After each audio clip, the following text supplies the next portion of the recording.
Reiknaðu gráðutölu x. Við erum hérna með þríhyrning og ég veit tvö horn í honum. Ég veit þetta horn hérna, það er 2x + 2 og ég veit að þetta horn hér er 3x - 17. Þetta horn hérna græna er utanvert og það vill þannig til að þetta utanverða horn er jafnt summu gagnstæðra horna, það er að segja hornana sem standa á móti. Þannig að ef ég legg þessi horn saman hér og gera það jafnt á þetta horn hér, þá get ég fundið út hvað x-ið er. Nú ef þú treystir þér til að halda áfram á eigin spýtur, þá skaltu stöðva myndbandi hér og reikna dæmið. Annars birtist lausnin hér eftir augnablik.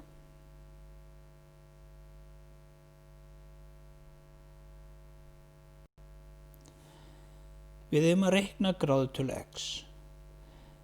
Þessi horn hérna eru innanverð horn og þau eru gagnstæð þessu horni hér sem er utanvert.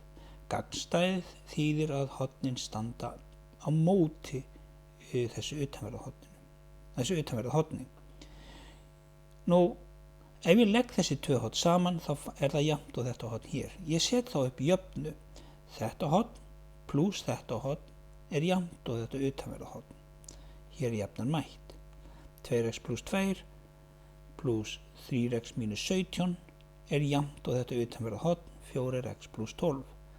Þá er bara ákveða hvort megin ég vil hafa x-in og ég hef ákveðið að hafa þau vinstra megin, þess að þau enda í pluss eða vinstra megin. Þá er 2x og 3x á réttum stað, en 4x verða að fara yfir og þá breytist það í mínus. 12 er hérna á réttum stað, en pluss 2 verður að fara yfir og breytist í mínus. Sama gerist með mínus 17, þegar það fyrir yfir þá breytist það og verður pluss.